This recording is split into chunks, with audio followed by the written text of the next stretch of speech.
no de crisis y menos de recesión, de desaceleración. La prima de riesgo española se disparó hoy en la apertura de mercado hasta los 470 puntos. Se va a proceder a una revisión del modelo de prestaciones por desempleo, garantizando que éstas no generen efectos desincentivadores en la búsqueda de empleo. Igual que estás percibiendo la energía de la próxima llamada. No, Vicky, aquí había cosas muy claras. Y es una pena, porque no soy yo, sino es ella, que no ha querido con él.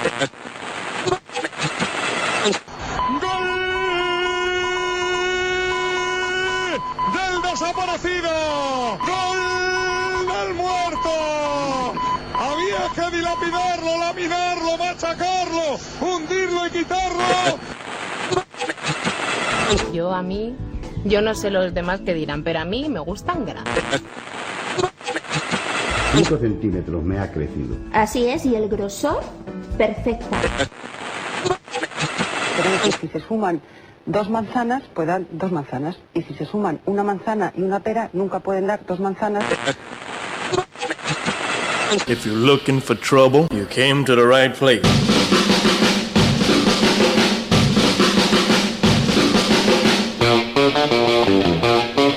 Well, get out in that kitchen and rattle those pots and pans. Get out in that kitchen and rattle those pots and pans. Well, I roll my blackboard up to the hungry bird.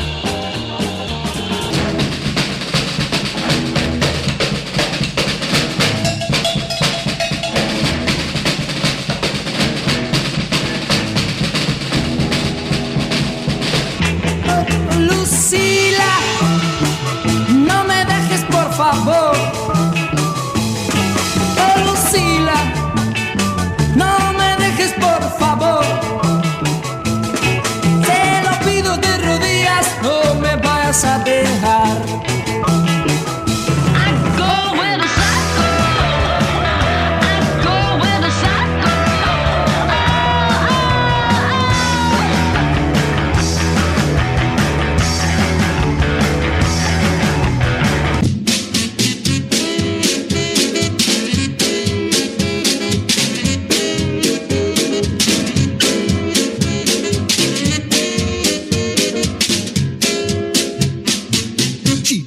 Love me both day and night. I never rumbling or fussing. Always treat me right.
Bienvenida a Espíritu de Rock and Roll. Te saludan Fernando Galeano, conduciendo el ferrocarril subterráneo, y un servidor, Daniel Acirón, buscando aliados para alargar la vía.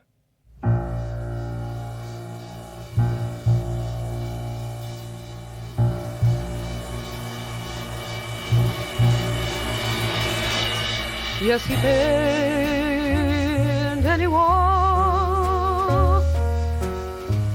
past the eyes of my life, and he nodded and sang without sound, and his face had the look of a man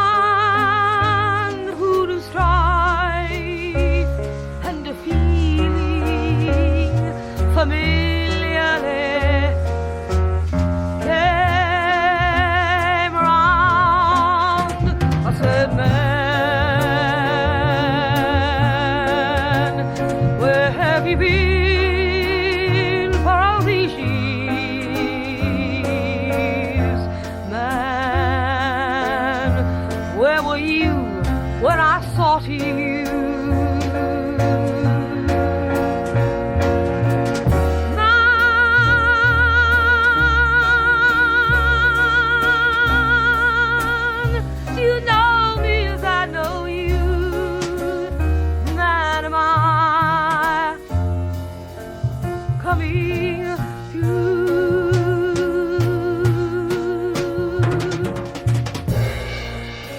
And he spoke in a voice that was centuries old, and he smiled in a way that was strange, and his full lips of night spoke about our people's plight, and a feeling familiarly came around. I said, man, where have you been for all these years? Man, where were you when I sought you?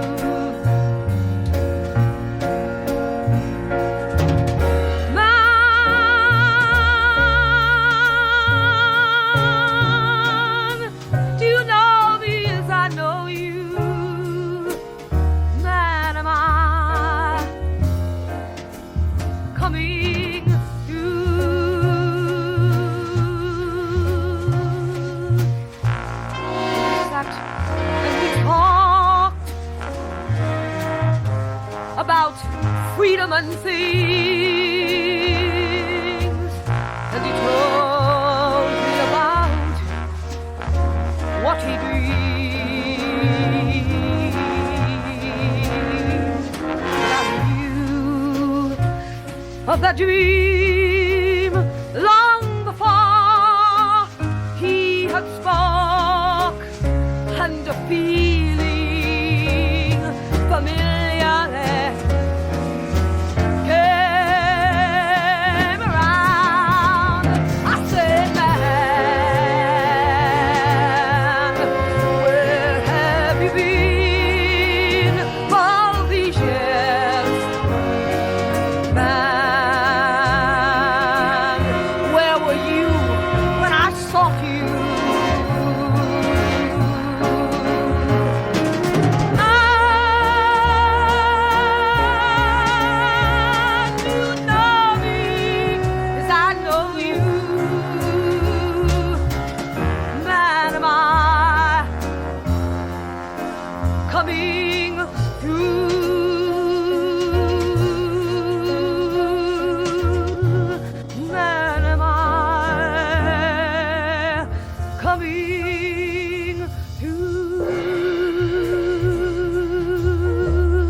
Coincidiendo con el 50 aniversario de la constitución del Black Panther Party, la Biblioteca Afroamericana Madrid publica los libros Una cata de poder, firmado por quien llegó a ser presidenta de la agrupación política Elaine Brown, y Una historia de la conciencia, ensayos escogidos de Angela Davis.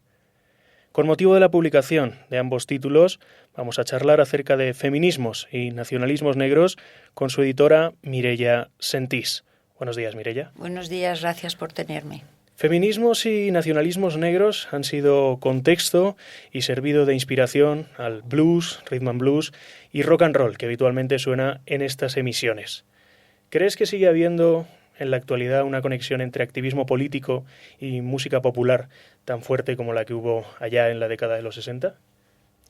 Bueno, seguramente no. Fue una época realmente muy combativa, no es tanto la de ahora. Pero bueno, no es verdad esto que digo, porque están los Black Lives Matter, que es otra manera de combatir muy fuerte. Son quizás el grupo ahora más contestatario y que está cambiando más las cosas. No conozco muy bien sus músicas, no sé muy bien lo que escuchan, pero por ejemplo el hip hop, que al principio era muy heavy, muy antifeminista, está cambiando bastante y se han metido a hablar de ello, por ejemplo, Cornel West, que es un filósofo y un intelectual público de Estados Unidos, que él también ha editado 2 discos de hip hop diciendo no tendríais que utilizar la palabra nigger porque tiene unas connotaciones. O sea, han empezado a hacer como una conversación interna en el mundo afroamericano de lo que tendría que ir en el hip hop o no, que es la música de ahora, digamos, a pesar de que ya lleva años, pero sigue siendo.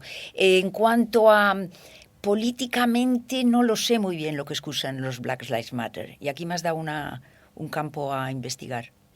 Es sin duda algo importante y es la banda sonora de esta conversación la que nos permitirá tender los puentes entre los movimientos políticos y las canciones populares que has escuchado, muchas veces vaciadas del contenido con el que querían cambiar las cosas sus autores.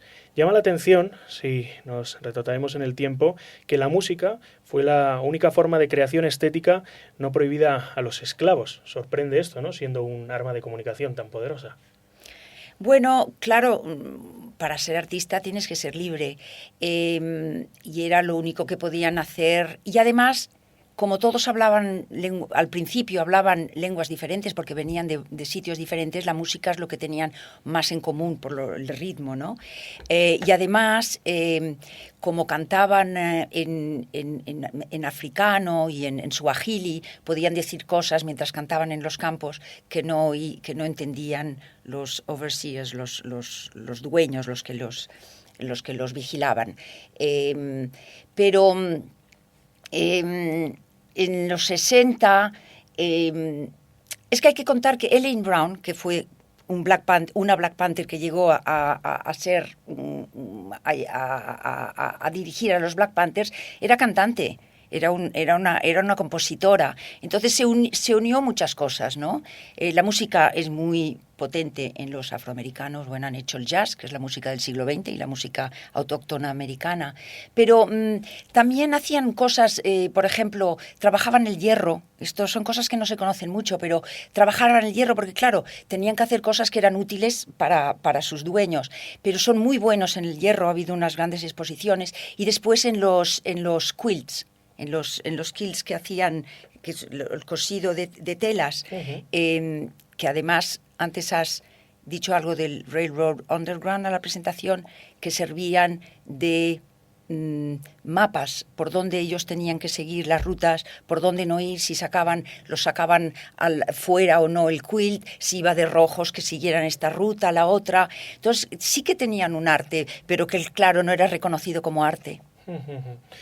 Hemos empezado esta emisión, como señalaba Mireia, escuchando The Meeting, una canción de Elaine Brown que se convirtió en himno de los Panteras Negras y que originalmente había sido publicada en 1969 dentro del LP Sisme, un artefacto editado por el sello Bolt, propiedad del cofundador de Stax, Ralph Keifel. Vamos a seguir escuchando música y vamos a escuchar a un grupo que estuvo de la mano de los Panteras Negras. Esto es Free Bobby Now de Lumpen.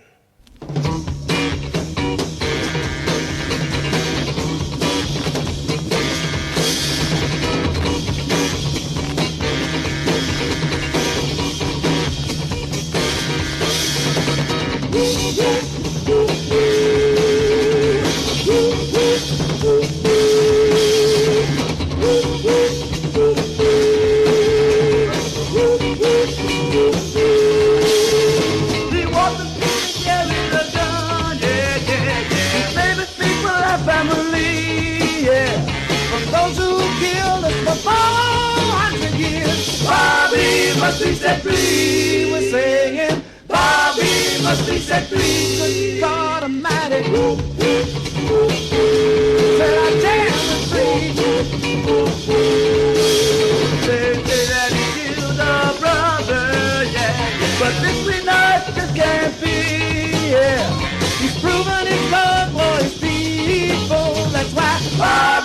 must be set free. We're saying Bobby must be set free. Set the chairman free. I said our many more brothers must die, yeah, before we all finally free, yeah. The oppressor has no rights, we are bound to respect. That's why Bobby must be set free. We're saying Bobby must be set free. 1, 1, 1, 4.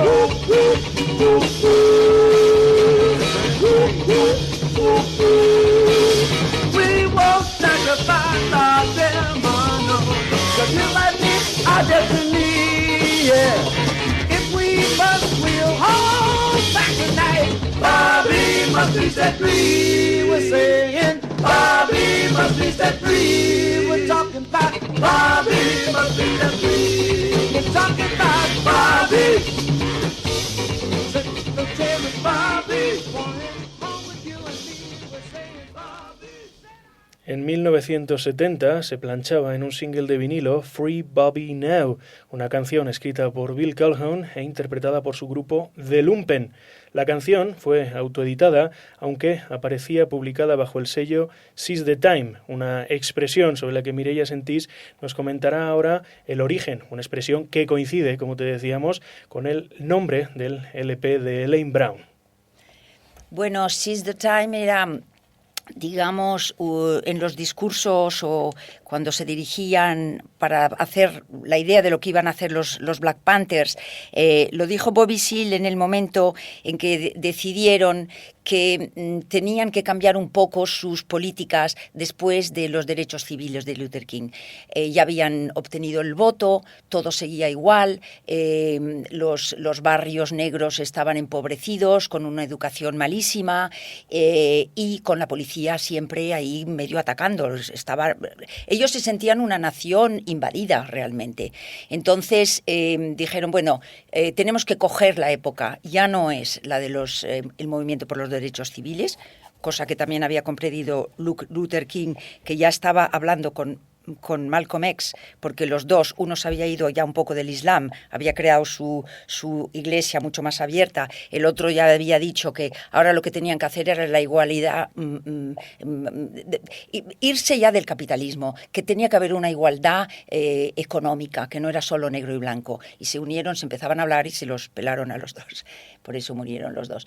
Y entonces los Black Panthers lo que dijeron es, bueno, cojamos el tiempo, tenemos que hacer otra cosa ahora, no tenemos que permitir que estemos invadidos como una nación oprimida y vamos a armarnos. Entonces dice, seize the time, era un poco el lema, ¿no? Se armaron, no hay que olvidar que Estados Unidos es un país armado, sencillamente, todo el mundo tiene pistolas o rifles y ellos dijeron, pues nosotros también tenemos derecho a hacerlo. Y lo vamos a hacer y además no lo vamos a esconder, que sepa la policía que estamos armados.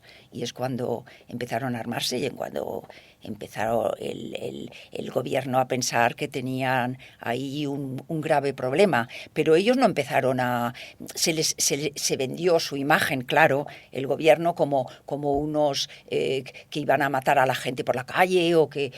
No, ellos se llamaban Black Panthers para la autodefensa. Esto fue el primer título. Y ellos operaban en sus barrios primero, ¿no?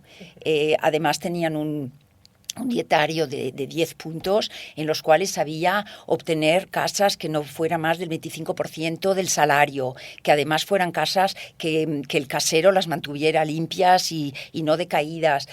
Son los que empezaron el desayuno para los niños, que es una cosa que ha adoptado el gobierno de los Estados Unidos y que ahora empiezan otra vez a pensar que quizás no hay dinero para en las escuelas públicas para dar desayuno a los niños. Esto fue una cosa de los Black Panthers. Ayuda a los viejos durante el día, hacer pequeños jardines y huertos en los sitios perdidos donde no había terrenos vagos, les llaman, donde no hay casas, que está destruido, recuperar esos sitios, lo que están haciendo ahora los verdes. Después tuvieron a muchas mujeres en el partido, hablaron con grupos de obreros, de gays, de feminismo, O sea, que tuvieron un historial que, si se conoce bien, no era para nada unos revolucionarios locos. ¿Y cómo llega Elaine Brown, una mujer que ha grabado un disco en 1969, a ser la presidenta, la líder de esa formación política, de ese movimiento? Bueno, en BAM, que BAM es una colección de la editorial Ediciones del Oriente y del Mediterráneo. Lo que hemos querido, nos ha parecido oportuno cubrir los Black Panthers por dos mujeres potentes, ¿no? Un poco para deshacer la idea de que se conoce más que son hombres, pero no, había muchísimas mujeres muy potentes en el Black Panthers, y una de ellas es Elaine Brown. Elaine Brown, en el libro que hemos publicado, que se llama Una cata de poder, su autobiografía, que escribe años después desde Francia, explica cómo una chica de un barrio pobre se convierte en una Black Panther, que entonces entiendes muy bien, porque tuvieron a tanta gente que se metió en el partido, tanta gente, lo vas entendiendo muy bien. Ella además era guapa, era cantante, era compositora, y se convirtió también en amante de Huey Newton, el que estableció los Black Panthers. Como era muy cercana a él y era muy inteligente, cuando Huey Newton se exilia a Cuba, no quiere dejar a otros hombres que piensa que podrían dividir más el partido, y la deja ella de presidenta, que hay que tener narices para ser presidenta de los Black Panthers. Bueno, ella las tiene, y por eso fue presidenta. Luego, cuando él vuelve de Cuba, la pone, le dice, ahora lo que tenemos que hacer es obtener un alcalde negro en Oakland, que era el barrio, y dice, tienes que, tú, que eres la inteligente, llevar a Bobby Seale, que también lo era, pero a alcalde. Entonces ella se mete en política, ella logra después unas cosas de política, pero al final se acaba saliendo, los Black Panthers se deshacen, es una larga historia, y ella escribe la autobiografía como 7 años después. Desde aquí os recomendamos que os hagáis con esa cata de poder de Elaine Brown y que disfrutéis, nosotros lo hemos hecho, de los ensayos que ha escogido Mireia Sentís, firmados por Angela Davis, otra activista sobre la que vamos a hablar hoy en Espíritu de Rock and Roll.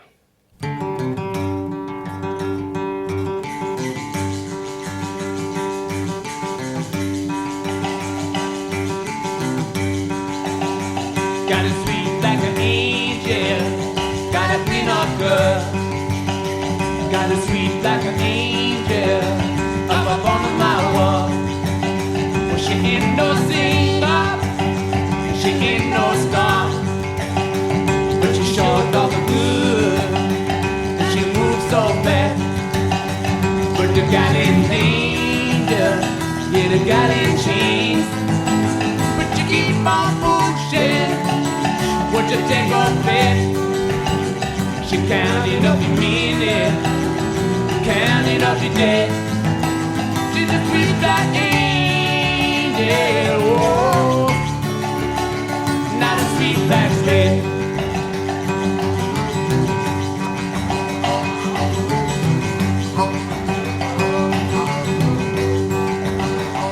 Ten little nigger sitting on the wall.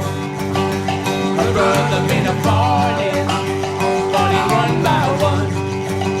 For a done their murder in the judge's court. Now the judge is gonna judge her for all that is a word. But the gal in danger, gal in chains, keep on pushing. What you do the same. She counting up the minute, she counting up the day. She's a sweet black angel, not a gun told the teacher, not a red loving school mark. It's someone gonna free her. Free the sweet black slave, free the sweet black slave, free the sweet black slave, free the sweet black slave.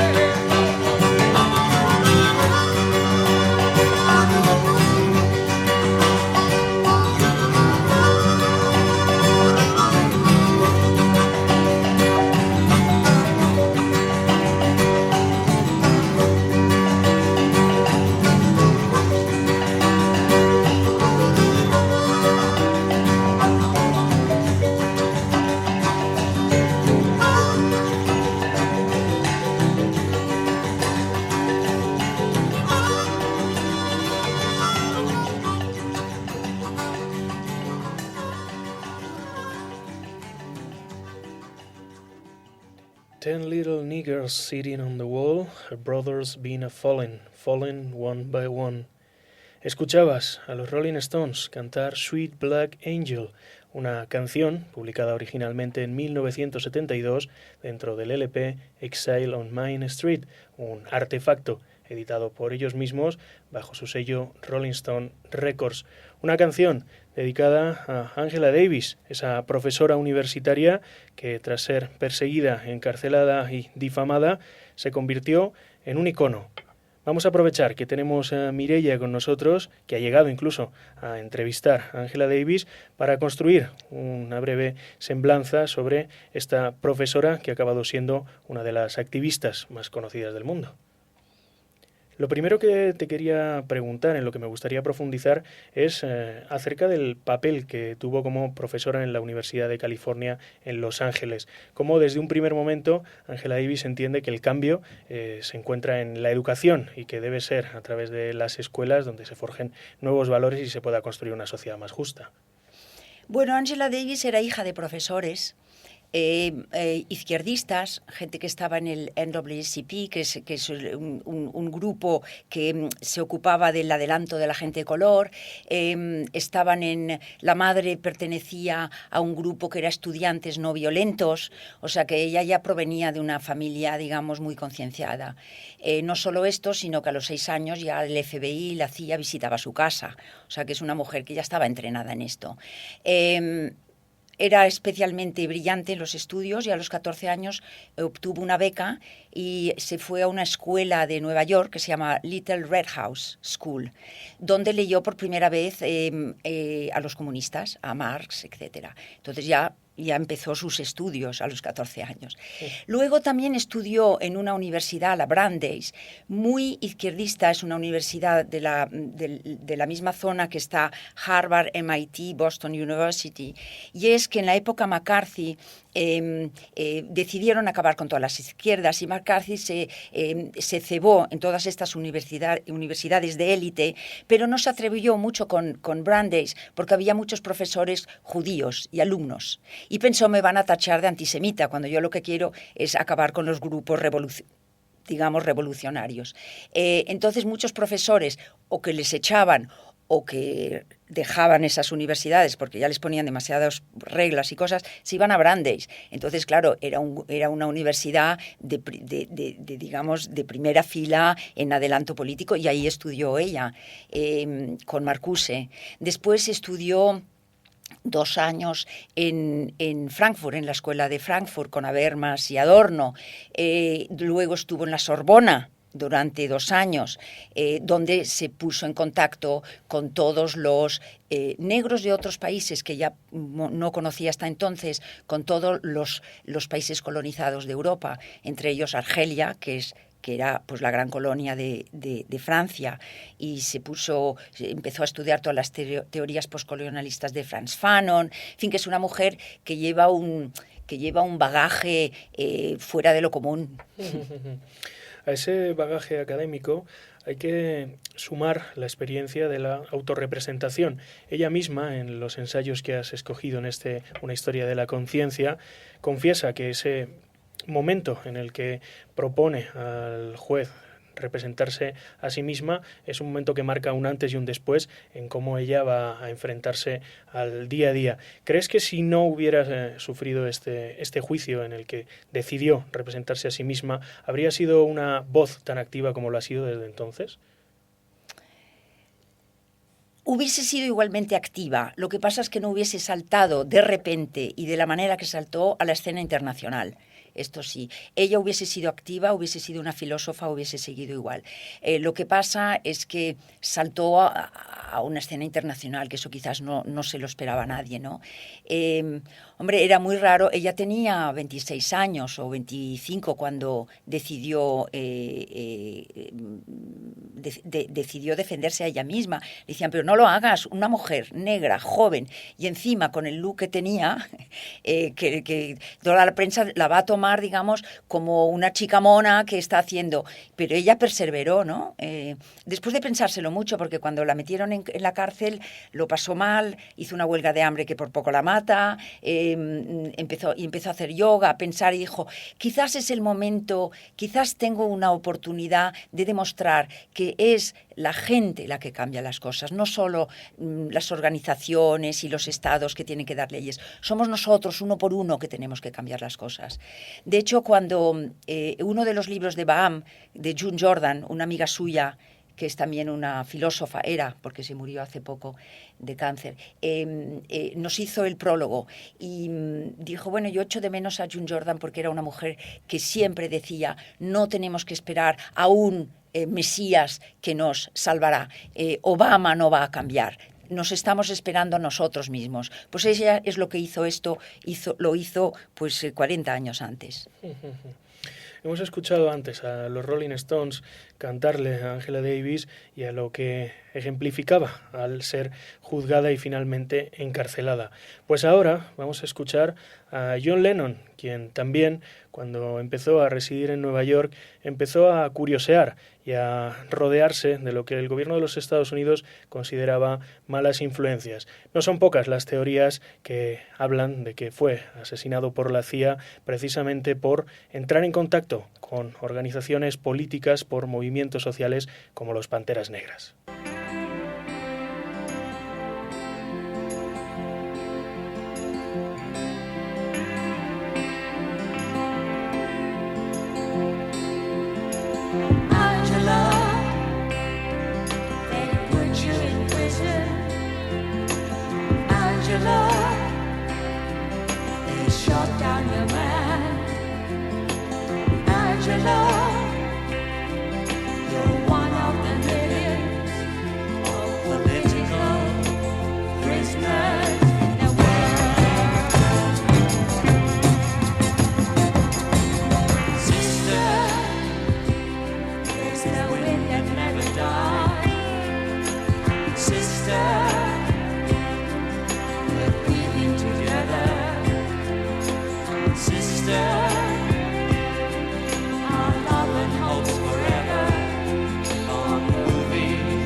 Te dieron los rayos del sol, te dieron el mar, te lo dieron todo, pero no te dieron la llave de tu celda.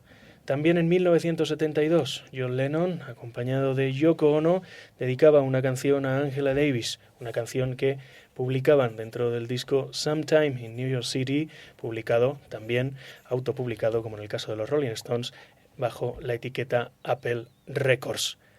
Estamos hablando con Mireia Sentís, editora de Baham, sobre el libro Una historia de la conciencia, una serie de ensayos escogidos y escritos por Angela Davis. Si repasamos estos ensayos, nos encontramos con una serie de conceptos que va a ser interesante poder repasar con nuestra invitada para entender mejor el grueso de las páginas publicadas. El primer concepto, un eufemismo, la peculiar institución. Bueno, has dicho una cosa que quería comentar, que has dicho que la música dice no te dieron las llaves de tu celda, pues se la dio ella misma. Esto es, siempre hay que mirar que Angela Davis y Elaine Brown, porque no se habla mucho de Elaine Brown, pero es una mujer que ahora mismo es activista, que está muy comprometida, gana la vida dando conferencias, está muy comprometida con los prisioneros, han comprado tierras que dan a los prisioneros para que las cultiven y vendan las cosas, quiero decir, que son desde muy diferentes puntos, dos mujeres, como muchos Black Panthers, que todos acaban en prisión, muertos o en las universidades. Esto han sido las tres cosas de los Black Panthers. Elaine Brown es una de ellas y Angela Davis acompañó a los Black Panthers un tiempo, pero enseguida se deshizo, no era separatista, etcétera.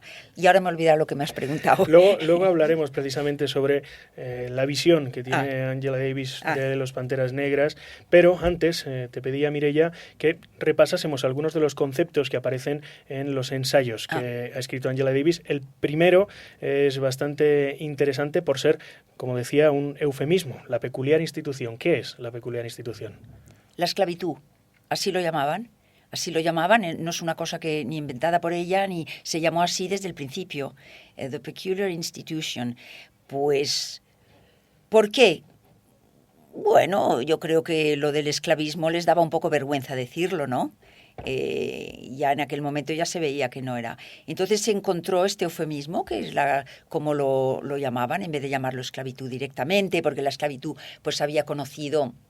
pues de la época griega había esclavos y tal, y no querían ellos reconocer que tenían esclavos, aunque los llamaban así después otra. Pero bueno, en los papeles oficiales y tal, la peculiar, que quiere decir la extraña, la extraña institución, la institución más que extraña sería peculiar, pues así lo dice bien claro. Las mujeres abolicionistas. Muchas. Las mujeres... y esto es una cosa que Angela Davis... mira, se las olvida muy a menudo. Tú antes, la segunda vez has dicho que Yoko Ono estaba en el disco, pero en un momento se te ha ocurrido John Lennon. Y es que las mujeres se las olvidan bastante. Así me lo dijo en la entrevista Angela Davis. Le dije, bueno, pues digamos que la freedom, ¿no? la libertad de los negros, pasando, Frederick Douglass, no sé qué, le di varios nombres negros y me dice, ¿y de dónde ha dicho una mujer aquí usted? O sea que no es una cosa que no hagamos también las mujeres. Las mujeres eran muchísimas. Primero, porque... se las vendía menos, también se las vendía, pero como procreaban, o sea, daban esclavos gratis a los dueños, las vendían ya más de mayor, pero menos de jóvenes, porque eran pues un bien a considerar, ¿no? A guardar. Eran muchas de ellas servían en las casas, sabía lo que ocurría entre los blancos, y es una cosa que después pasaban a los esclavos.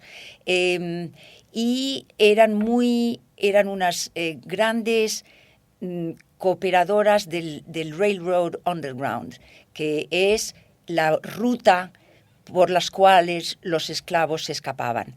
No es una ruta, digamos, geográfica, sino de puntos de apoyo.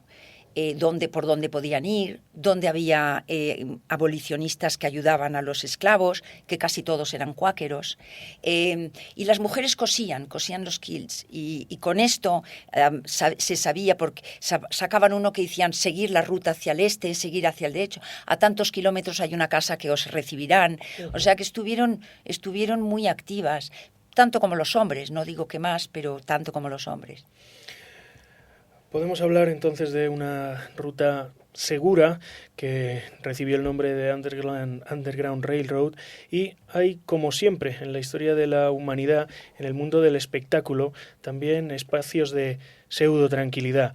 En el caso estadounidense y en los años de la esclavitud, el minstrel fue un género musical, un género semi-cabaretero que permitía a los negros vivir de otra forma, pero vivir de otra forma en la que precisamente tenían que hacerse pasar por blancos, jugar a pintarse de blancos. Me gustaría que profundizases un poco más en este género musical que, como saben nuestros oyentes, fue un género que cultivó Esquerita, que fue la principal influencia del todo adorado Little Richard. Bueno, a ver si sé hablar un poco de esto. Los minstrels, al principio, había blancos y había negros.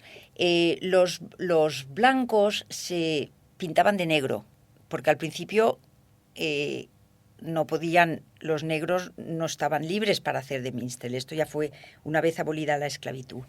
Entonces los blancos se pintaban de negro y lo que hacían era caricaturizar a los negros. ¿Qué pasó? Que los negros por ahí vieron un filón, porque era muy difícil hacer otra cosa. Entonces, lo que hicieron es caricaturizarse a ellos mismos aún más, con lo cual tenían aún más éxito. Y bueno, en las ferias, al final desplazaron a los blancos, los minstrels acabaron siendo negros. Pero eran más que... Era música, pero era música teatral, ¿no? Lo que hacían eran pequeñas sí, es un género chistes, cabaretero. Exactamente, cabaretero. Entonces, bueno, es un género muy negro en el fondo, aunque también participaron los blancos, ¿no? De hecho, la idea de caricaturizar a la manera de ser los negros es una idea más bien blanca, de la cual se aprovechan los negros para poder vivir bien.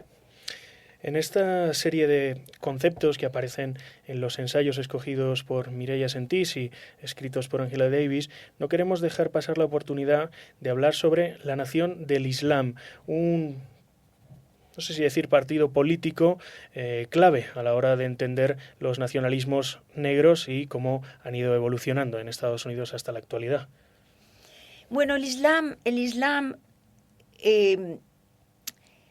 no extraña nada, se acaba de morir Muhammad Ali, de que no extraña que los negros sean del Islam.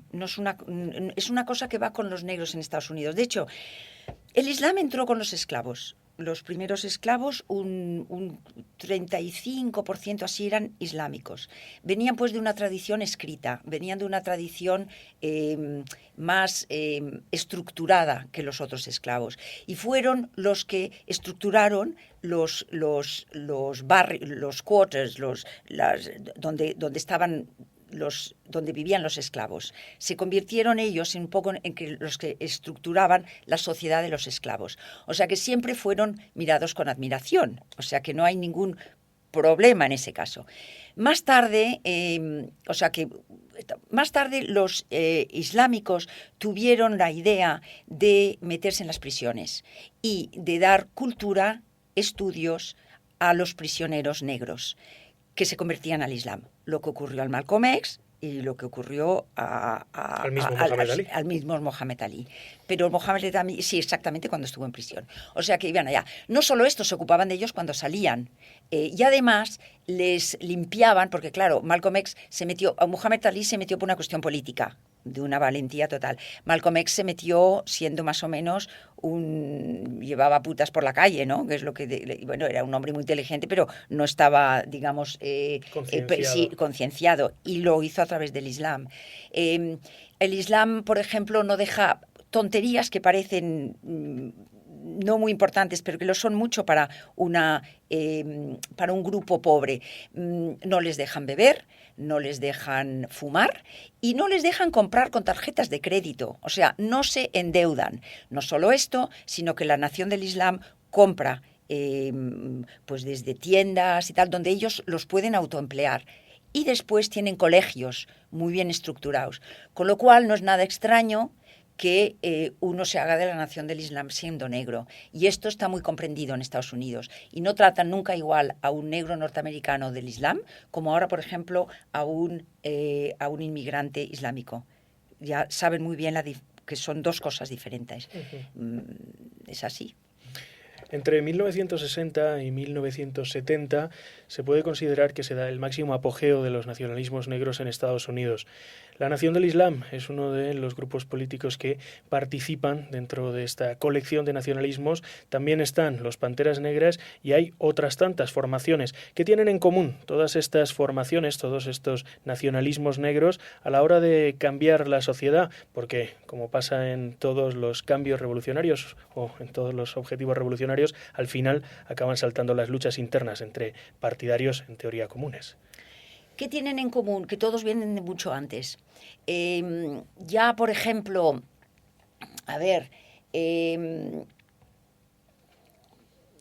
ya viene, por ejemplo, Marcus Garvey. Marcus Garvey, que es, digamos, es separatista. Estoy hablando del siglo XVIII, principios del XIX y ya muy entrados el XIX. Es que ya había dos... Hay dos campos, el nacionalismo separatista y los integracionistas.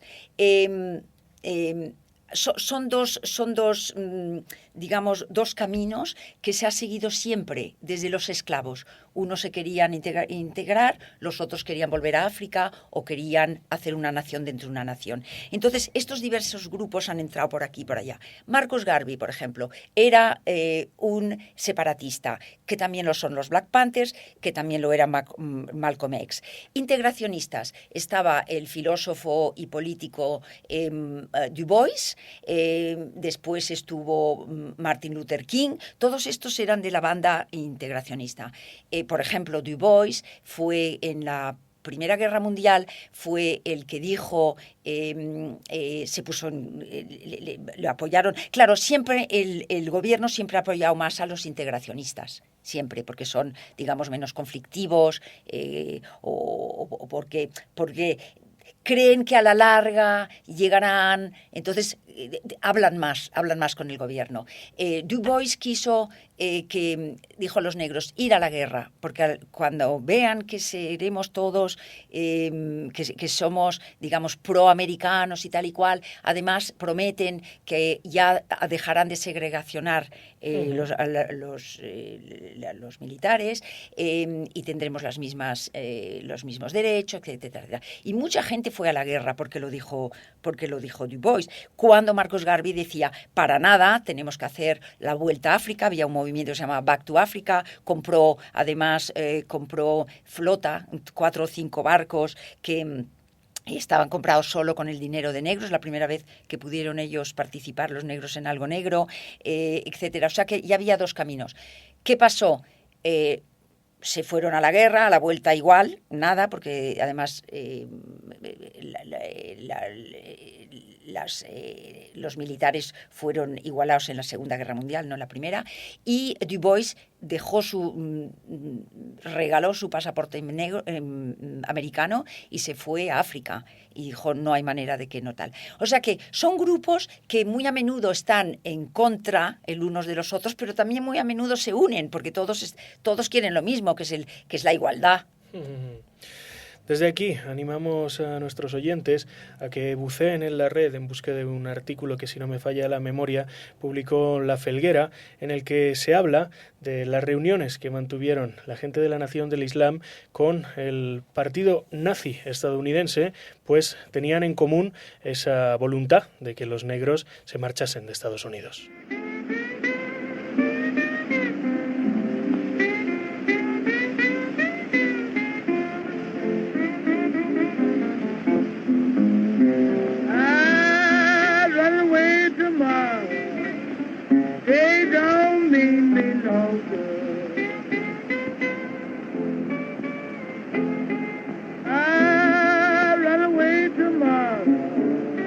They don't mean me no good. I'm gonna run away, have to leave this neighborhood.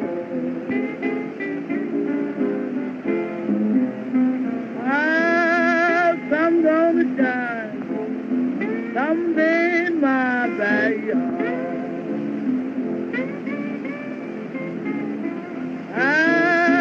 Sun gonna shine someday in my backyard. I got my man, but I had to work so hard.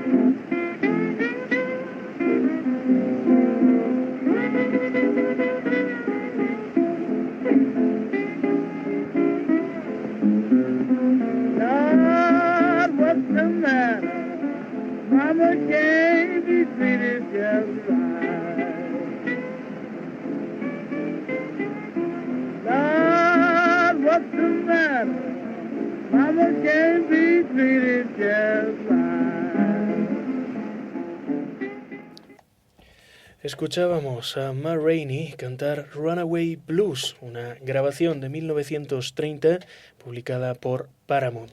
Una grabación en la que se detiene Angela Davis en su ensayo Ahí viene mi tren, el tema del viaje en el blues femenino. Un ensayo en el que Angela Davis habla sobre la libertad basada en el libre movimiento y, por lo tanto, el fenómeno del tren como esa vía de escape a la que tuvieron acceso las mujeres. Hay que recordar que el blues, que había sido un fenómeno musical predominantemente masculino, empezaba a ser reivindicado como lenguaje por pioneras como Ma Rainey o Bessie Smith, que precisamente le dedican muchas canciones al tren y a ese medio de locomoción que te permite huir, no siempre en busca del amado, sino a veces en busca de la ansiada libertad. Os recomendamos desde aquí que echéis un vistazo a este ensayo, igual que a los otros que ha escogido Mireia Sentís para Una historia de la conciencia, un libro publicado a la vez que Una cata de poder de Lane Brown, ambos bajo la colección Biblioteca Afroamericana Madrid. Se van a estar presentando estos libros mañana en Traficantes de Sueños. Si echáis un vistazo a la página web de Traficantes encontraréis la información detallada sobre esta presentación. Nosotros, antes de marcharnos, le queremos dar las gracias a Mireia por pasarse por aquí, siempre un gusto. Muchas gracias a ti por tenernos aquí. Y nos queremos despedir haciendo una última pregunta a nuestra invitada en base a otro de los ensayos publicados. Este es Imágenes Afro, Política, Moda y Nostalgia, un ensayo publicado originalmente por Angela Davis en 1994, en el que la activista se detiene en cómo su peinado afro, que originalmente había sido compartido con millones de personas a través de las fotos difundidas por el FBI, las míticas fotos de Se Busca y de un podemos considerarlo publireportaje, pues ella asegura que el mismo FBI era el que había colaborado con la revista Life para sacar esas otras fotos, que llegó hasta 40 millones de lectores. Cómo este peinado afro, cargado de simbolismo político, acaba siendo completamente desactivado y formando parte hoy, igual que en la indumentaria de los Panteras Negras, esa famosa chaqueta de cuero negro, de miles de producciones que aparecen en las revistas de moda. ¿Qué opinión te merece esta desactivación tan recurrente en las estéticas revolucionarias? Bueno, los estados lo que hacen es primero difamar, perseguir y tal, y después acoger. Es la evolución de casi todo, porque hablabas antes del Underground Railroad. En el 2020 van a sacar el billete de $20 con la mujer que fue más importante en el bueno, hubo muchas peros, que ella llegó, Harriet Tubman llegó a ser libre y decidió que ella libre sola no quería ser y volvió a los estados, o sea, volvió a los estados esclavistas para seguir a gente. ¿Qué más? O sea, que es casi un escarnio, que de repente represente a todo el país en un billete de $20. Bueno, pero esto es lo que hace, digamos, los imperios, ¿no? Acaban cogiendo todo. Angela Davis, por ejemplo, cuando analiza su propio estado de icono, no solo político, sino pop, dice además, yo no era la única que llevaba este peinado, lo llevábamos todas entonces. Ha sido el peinado de Angela Davis, que no para nada era un peinado de todas, ¿no? Cualquier look, el Che Guevara no era una persona muy apreciada por los establishment y también acabó siendo un ícono. O sea que es una cosa normal esto, ¿no? Nosotros como consumidores de rock and roll somos partícipes de esa contradicción, como el sistema acaba engullendo esos movimientos revolucionarios que nosotros estimamos sobre todo a través de las manifestaciones artísticas cuando se hacen canción. Lo dicho, gracias, nos veremos en la próxima, Mireia. Muchas gracias. Nos vamos a despedir haciendo sonar una canción de Marlena Shaw. La habrás escuchado seguro, es un hit, pero quizá no te has parado nunca a prestar atención a la letra, una letra en la que dice: mis hijos fueron educados igual que los tuyos y estamos viviendo puerta con puerta. Esto es Woman of the Ghetto, con ella nos marchamos. Un beso.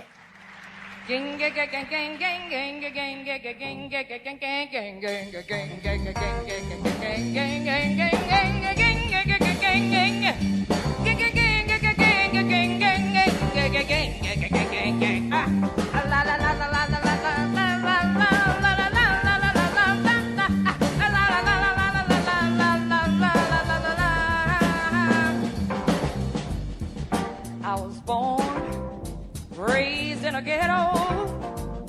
I was born and raised in a ghetto.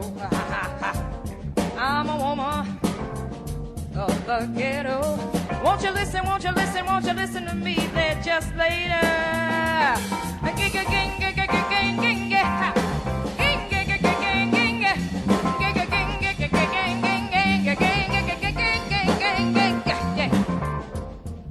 How do you raise your kids in a ghetto? How do you raise your kids in a ghetto? Do you feed one child and starve another? Won't you tell me, legislator? I'm strong, true. I know that my eyes ain't blue, but you see, I'm a woman of the ghetto. I'm proud, free, black, that is me. Yeah, I'm a woman of the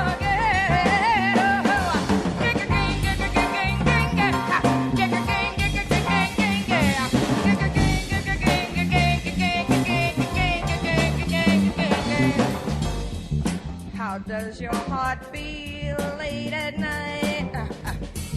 How does your heart feel late at night?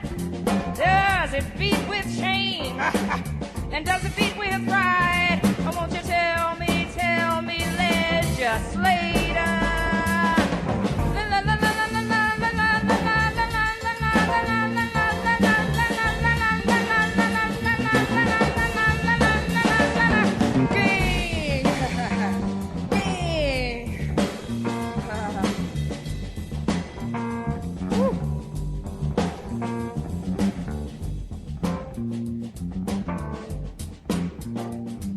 Puts me in the mind of coming across the water in a boat,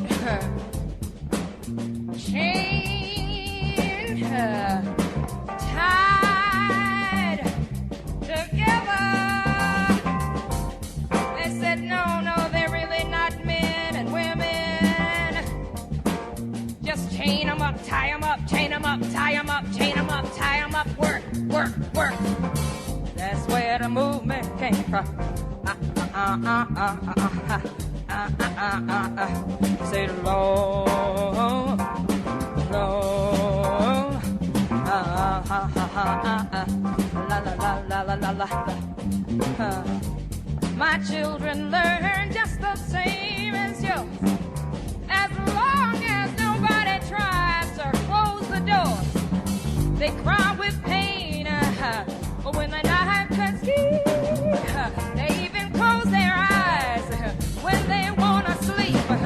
Now peace, you say, is all that you ask, but self-respect is our separate task. You may be sitting out there in your ivory tower, 60 stories tall.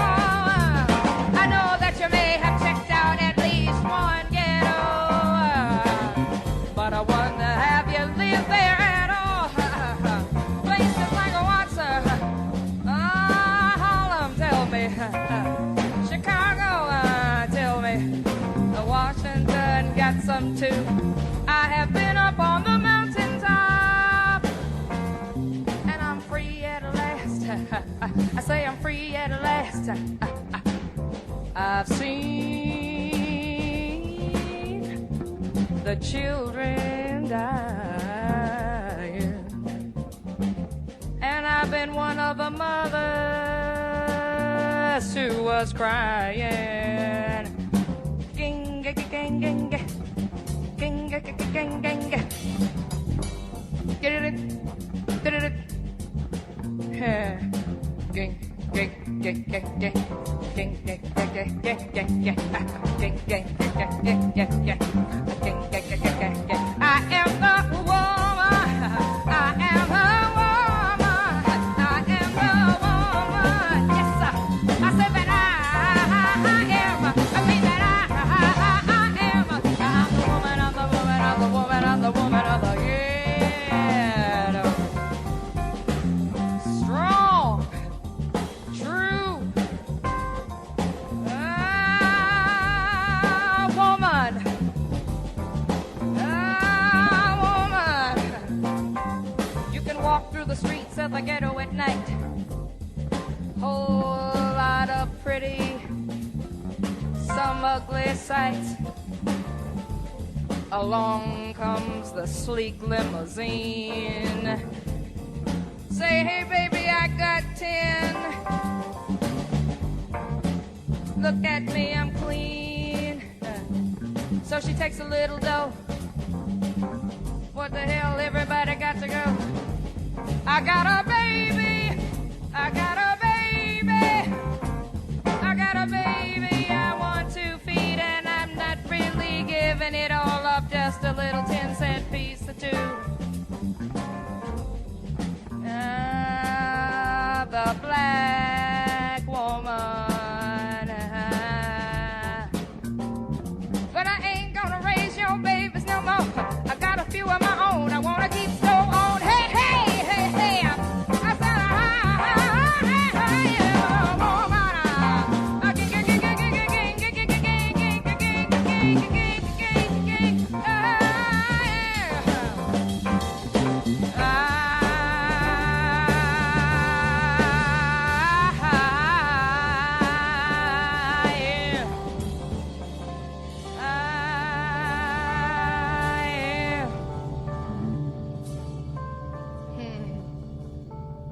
remember me, I'm the one who had your babies.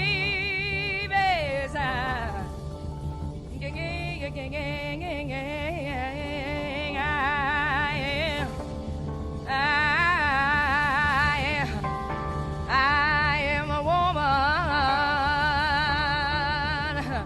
of the ghetto.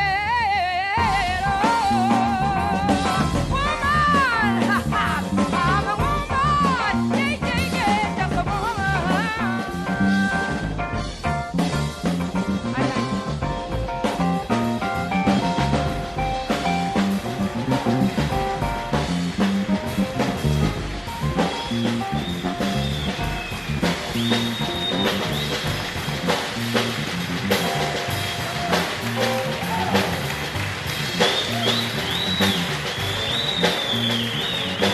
Show.